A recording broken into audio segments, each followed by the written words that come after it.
Because the only two responses here are that the left condemns and eats Trudeau. Eats their own. Or they are total, blatant hypocrites, caught red-handed in broad daylight.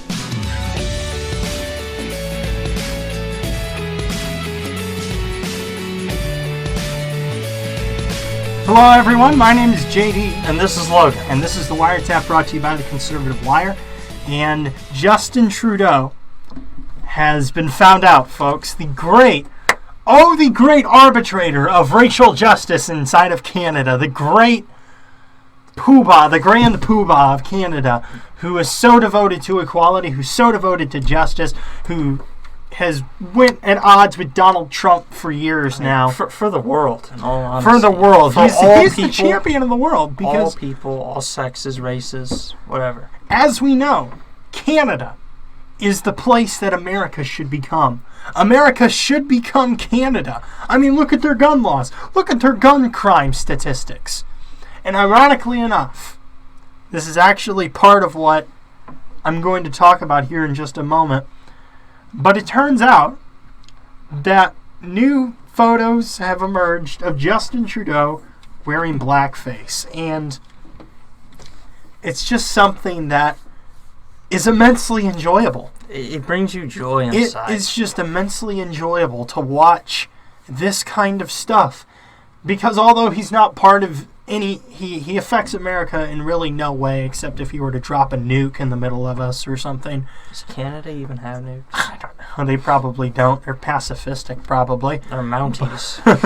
But he has no effect on American politics really whatsoever. But it's still immensely enjoyable because he is part of the ideological left that is present in our world today. And you can add him to the list of other people who have come out and it's come out that they've worn blackface. You had the governor from Virginia? Virginia, I believe. The Virginia governor. Ralph and Northam. Everyone seems to forget that way back in the day, Jimmy Kimmel wore blackface impersonating. I can't remember what basketball player it was who he was impersonating off the top of my head. But, he wore that for a skit. I don't know if it was the Man Show or what it was, but I mean, there's video of it. You can YouTube it. But Justin Trudeau joins the train of liberals and leftist progressives who have done this.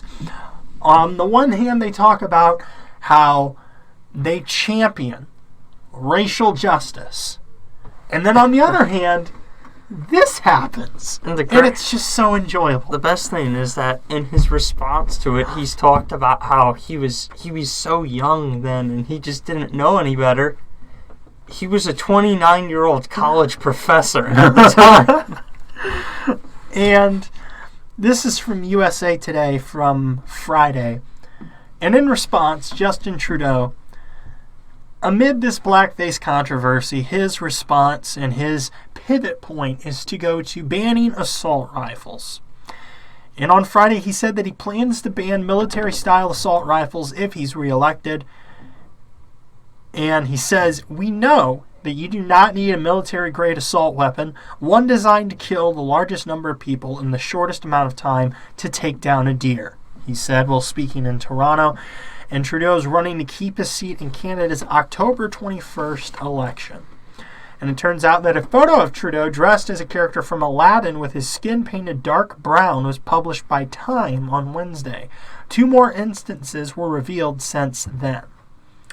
And since then, his Conservative Party opponent has said that he's someone who's not fit to govern this country, and so on and so forth. He talks about how gun crime in Canada is on the rise. And he says, "Frankly, I don't understand how anyone could look at this alarming trend and conclude that we need less gun control." But that's for the Conservative leaders to explain to Canadians. Dude, Canada's opposition research goes pretty hard. And, I mean... not even a week into his campaign. This is such... he doesn't even address it, really. And to my knowledge, has he really addressed it in any significant way? No. To my knowledge, I don't think that he's said much. He's about come it. out and he's acknowledged his privilege and how he knows that he's a man of privilege, and he's made his apologies, and now he's immediately pivoted to gun In control. fact, we have the piece here from Fox News talking about, I know what you're referring to, the piece explaining a little more of Tucker Carlson. He was on his show earlier this week, and he discussed the hypocrisy that specifically Don Lemon on CNN, because Megyn Kelly, about a year ago, or I thought it was more. It was more than a year ago. It was last year. But she had talked about blackface and Halloween costumes.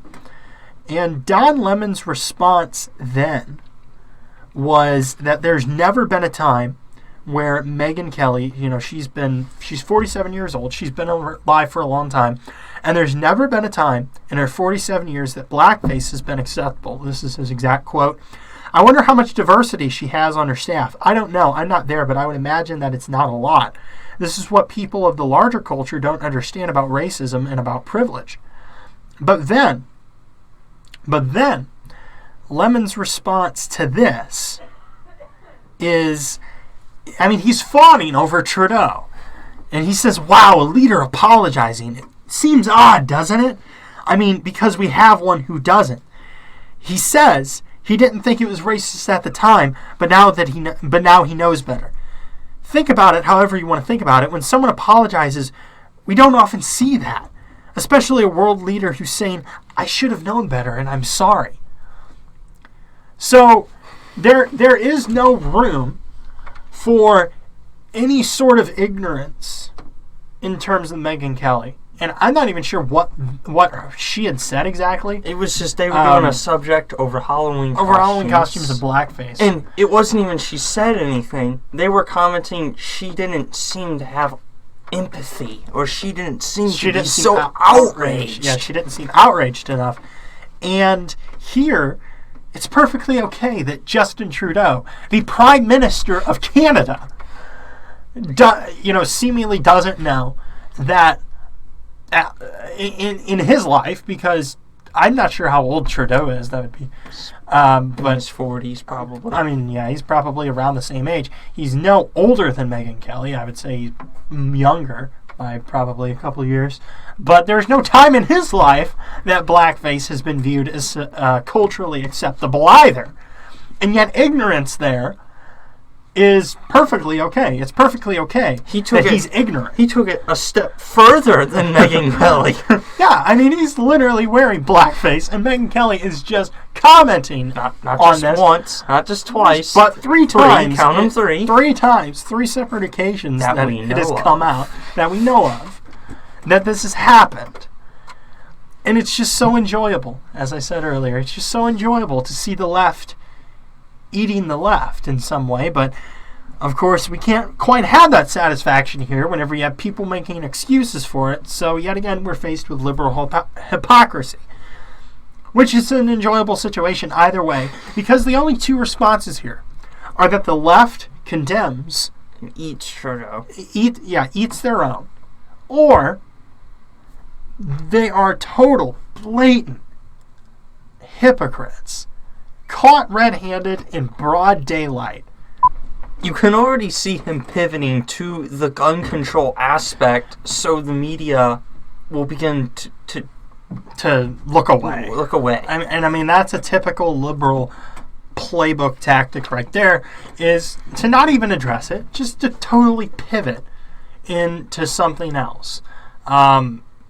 I'm trying to think of an example from recency, but it would be like with Elizabeth Warren. Let's take this for example. Elizabeth Warren and her fake Native American heritage.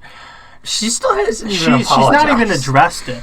But the way that she would be told, the way that a liberal would deal with that, is to say, well, it's out of my concern for the Native American community, because I really care about Native Americans and how maligned and discriminated against they are. And as president, what I will do, that is the liberal playbook on how to pivot from this issue. And it's interesting that he's really not even done that. He's just talked about a totally different issue, and he's not even really addressed it in any significant way. I feel like he has to address it.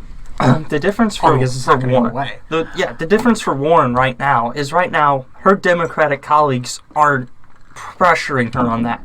If she, by some miracle, manages to get the nomination, which Drudge just announced, that's who they're predicting.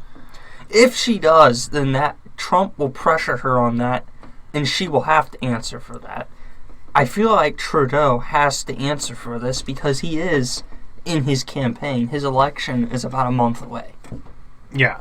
On October 21st, I believe, is what that had said. Yeah. So that he talked about. So away. It's about 2 months away. Because we're here on the 22nd, so we got about... Oh, no, I'm sorry, yeah, a month away, October. I was thinking November for some reason, November elections. Interesting thing that I just wanted to note, this is from The Independent, and it's Trump's response to the blackface controversy with Trudeau. And Trump was asked about it a couple days ago. And this was his quote. He said, "I'm surprised, and I was more surprised when I saw the number of times," he said. "I've always had a good relationship with Justin."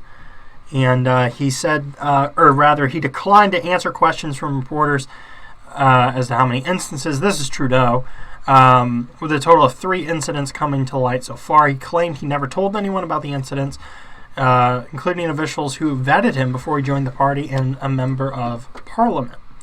So Trump... I doubt Trump's going to do much. Trump probably isn't going to say much. He's probably just going to let Trudeau hang on his own rope. They got that new USMCA going on. And, Trump's response was, "Wow, I was so surprised." Which, I imagine for him, it is so fun to be in this position because he is always the one who has accusations like this made against him. And it is probably so fun to be able to sit on the other side of that controversy and be able to be the one to say, "Wow, I was so surprised to hear about this. I never knew."